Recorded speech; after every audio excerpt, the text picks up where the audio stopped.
तो दोस्तों टीटीएमएल ने अपने क्वार्टर टू के नंबर को डिस्क्लोज कर दिया है। तो चलिए देखते हैं क्या है क्वार्टर टू के नंबर्स के अंदर डाटा क्लोज में दिया गया है। तो देखिए पिछले क्वार्टर में कंपनी 284 करोड़ का रेवेन्यू जनरेट की थी ऑपरेशन के थ्रू। पिछले साल 343 करोड़ के आसपास, अभी देखे तो गिर के 286 करोड़ आपको जाता हुआ देखने को मिला। तो साल दर साल जाते हैं तो साल दर साल कंपनी के रेवेन्यू के अंदर गिरावट आपको देखने को मिल रही है।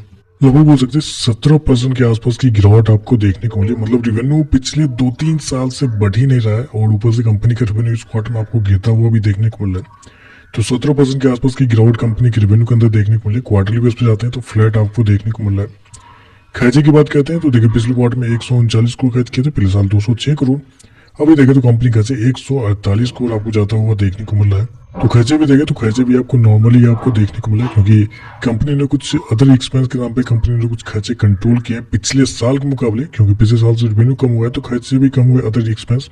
लेकिन पिछले क्वार्टर से कंपनी का रेवेन्यू फ्लैट है, लेकिन यहाँ पे देखें तो कंपनी का अदर एक्सपेंस बढ़ता हुआ देखना। तो इसलिए मैं बोल रहा हूँ कि कुछ खास कंपनी के एक्सपेंस भी आपको देखने को नहीं मिला है, नॉर्मली आपको देखने को मिला है।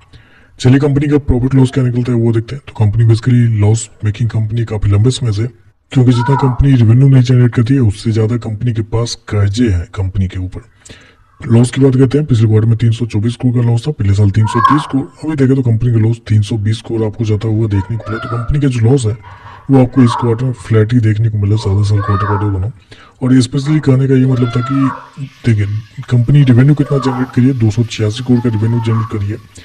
3 क्वार्टर में कंपनी 286 करोड़ का सेल्स करी है, और 3 क्वार्टर यानी कि 3 महीने में 286 करोड़ का सेल्स करी है, और 3 महीने में ही कंपनी को इंटरेस्ट के रूप में 424 करोड़ रुपए पे करने पड़ रहे हैं।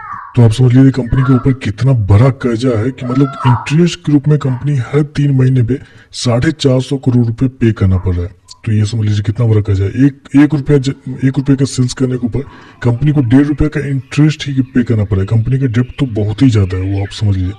तो कंपनी बहुत लंबे मतलब बहुत अच्छे खासे डेप्ट में घिरी हुई कंपनी आपको देखना। इस क्वार्टर की बात नहीं, काफी लंबे क्वार्टर से कंपनी का यही चल रहा है। तो कंपनी टोटली क्यों शेयर मार्केट में कंपनी काम करी है वो समझ की बात है।